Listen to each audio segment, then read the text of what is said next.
Assalamualaikum warahmatullahi wabarakatuh. Jumpa lagi saya dengan Diana Zaini dalam mata kuliah pengantar hukum bisnis.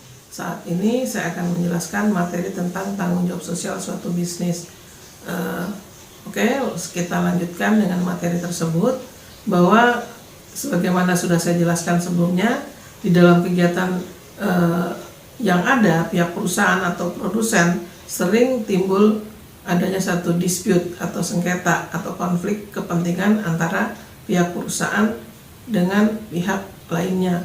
Masyarakat umum dengan kepentingan perusahaan, misalnya para pelaku bisnis dituntut untuk lebih banyak memperhatikan aspek-aspek sosial dalam menerapkan etika bisnis secara jujur dan transparan.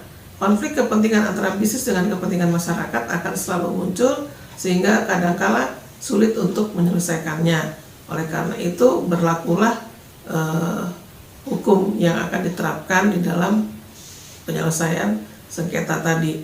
Pelaksanaan tanggung jawab sosial yang harus dilaksanakan oleh suatu perusahaan menuntut untuk digunakannya etika bisnis secara berkelanjutan, secara kontinu, terus menerus, ya. Di mana dorongan pelaksanaan etika bisnis pada umumnya datang dari luar, terutama dari lingkungan masyarakat. Hal tersebut disebabkan karena pelaksanaan dari tanggung jawab sosial oleh suatu bisnis tidak lepas dari beban biaya yang cukup besar jumlahnya. Cost-nya begitu tinggi. Dorongan pelaksanaan untuk dilakukannya atau dilaksanakannya etika bisnis tersebut juga datang dari dalam kegiatan bisnis itu sendiri. Hal itu terjadi karena para pelaku bisnisnya adalah juga manusia, karyawannya juga manusia yang lengkap dengan rasa, karsa, dan karya. Oleh karena itu, dengan rasa kemanusiaannya, para pelaku bisnis harus menerapkan etika bisnis secara baik dan jujur, ya. Sebagai contoh, perjanjian dalam penerapan prinsip manajemen terbuka, hubungan industrial Pancasila, pengendalian mutu terpadu dengan gugus kendali mutu yang merupakan penerapan manajemen yang berorientasi dengan hubungan yang bersifat kemanusiaan. Masalah-masalah sosial yang mendorong kegiatan bisnis melaksanakan tanggung jawab sosialnya dapat diklasifikasikan menjadi 4 macam, yaitu pertama, penerapan manajemen yang berorientasi kepada kemanusiaan. Penerapan manajemen orientasi kemanusiaan ini akan menimbulkan hubungan yang serasi, selaras, dan seimbang di antara para pihak dalam perusahaan, baik dengan karyawan atau pihak ketiga lainnya, baik di dalam maupun dengan di luar atau pihak lainnya. Kemudian yang kedua, ekologi dan gerakan pelestarian lingkungan.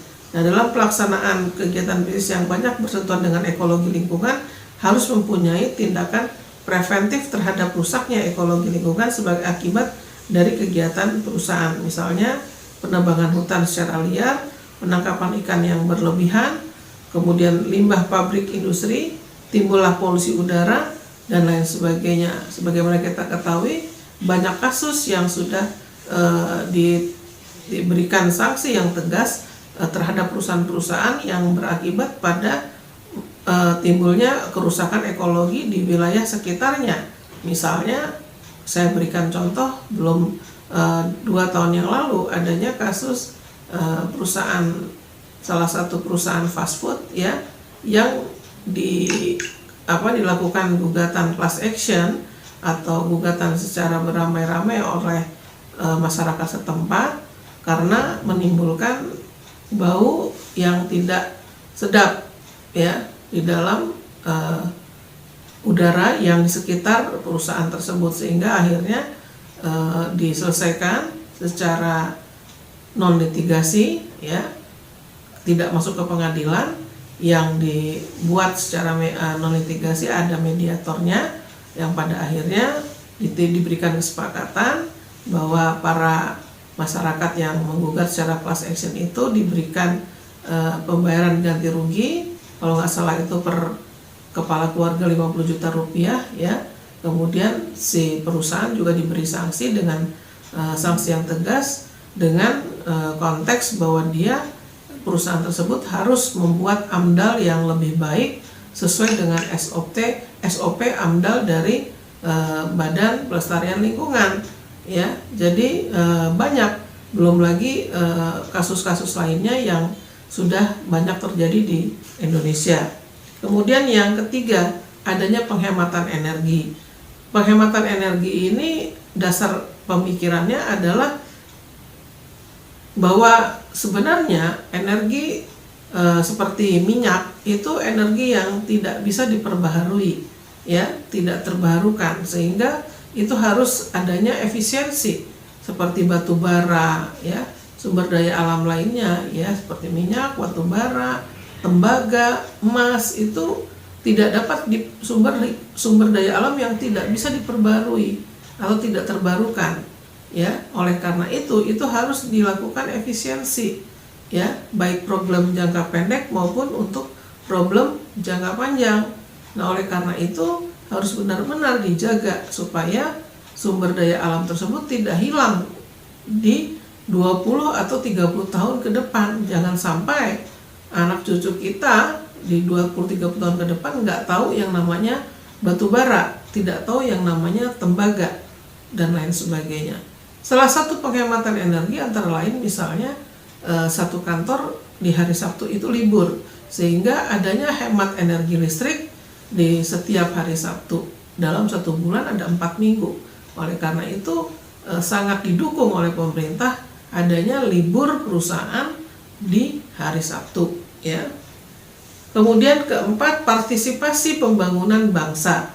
Adanya kesadaran masyarakat bisnis terhadap suksesnya pembangunan bangsa dengan yang diperlukan, di mana kesadaran dari pabrik-pabrik yang ada seperti misalnya pabrik rokok dan lain sebagainya menerapkan teknologi yang padat karya yang banyak menyerap tenaga kerja manusia, ya. Tapi sekarang ini rasanya akan menjadi satu isu yang masih hangat, ya, tentang tenaga kerja yang banyak justru pada saat berdirinya investasi dari pihak asing, malah mereka membawa tenaga kerja dari negara mereka sendiri, mulai dari yang posisi teratas sampai ke bawah. Padahal sebenarnya seharusnya tenaga kerja yang dari pihak asing itu yang hanya diberikan untuk jabatan-jabatan tertentu saja, mulai dari mungkin direksi atau komisaris. Tapi ini tidak, justru dibawa tenaga kerja sampai level terendah seperti orang urban, ya, urbanisasi, dibawa menuju ke perusahaan pendirian perusahaan untuk dipekerjakan di perusahaan itu, ya, bahkan kemudian menggunakan bendera yang tidak bendera merah putih. Nah, ini yang sangat disayangkan oleh para pihak, sehingga timbullah sengketa-sengketa yang terjadi di dalam pelaksanaan penggunaan tenaga kerja padat karya, ya. Padahal sebenarnya partisipasi pembangunan bangsa ini difokuskan untuk para perusahaan untuk mendirikan perusahaan dengan misalnya perusahaan produksi, tetapi menyerap tenaga kerja dari tenaga kerja Indonesia. Nah, yang kelima, gerakan konsumerisme. Gerakan konsumerisme ini gerakan yang memperjuangkan perlindungan terhadap pelayanan bisnis yang sering merugikan kepentingan konsumen melalui YLKI, Yayasan Lembaga Konsumen Indonesia. Nah, dengan keluarnya Undang-Undang Nomor 8 Tahun 99 tentang perlindungan konsumen, maka ini konsumen akan diberikan perlindungan, ya. Misalkan dirugikan karena perusahaan listrik negara atau PLN yang selalu dalam satu hari itu bisa seperti minum obat, ya, sehari bisa 3 kali mati, biar pet, ya, itu PLN. Atau kalau di perbankan itu sudah disiapkan di POJK nomor 1 tahun 2013 untuk perlindungan konsumen atau perlindungan nasabah. Nah, itu setiap produk-produk yang dihasilkan oleh suatu perusahaan itu harus ada perlindungan konsumennya. Nah, kemudian kita bicara tentang etika bisnis. Etika bisnis merupakan penerapan tanggung jawab sosial suatu bisnis yang timbul dari dalam perusahaan, di mana kegiatan bisnis selalu berhubungan dengan masalah-masalah etis dalam melakukan kegiatannya sehari-hari. Seperti halnya manusia pribadi yang juga memiliki etika pergaulan antar manusia. Maka etika pergaulan dengan masyarakat pun akan memiliki etika pergaulan, yaitu etika pergaulan bisnis. Di negara maju biasanya semua sudah serba teratur, sehingga kadang kala justru pengusaha-pengusaha itu lebih takut melanggar etika bisnis daripada melanggar hukum. Dalam jangka panjang, bisnis tanpa etika tidak mungkin bisa berhasil, karena hal tersebut terkait dengan sikap dan wawasan dalam mengambil keputusan yang sesuai dengan kepentingan-kepentingan perusahaan, lingkungan setempat, kepentingan nasional, dan koordinat-koordinat internasional. Itulah perlunya adanya etika bisnis. Demikian materi yang ketiga yang bisa saya sampaikan. Mudah-mudahan dapat diterima, dan saya akhiri dengan wassalamualaikum warahmatullahi wabarakatuh.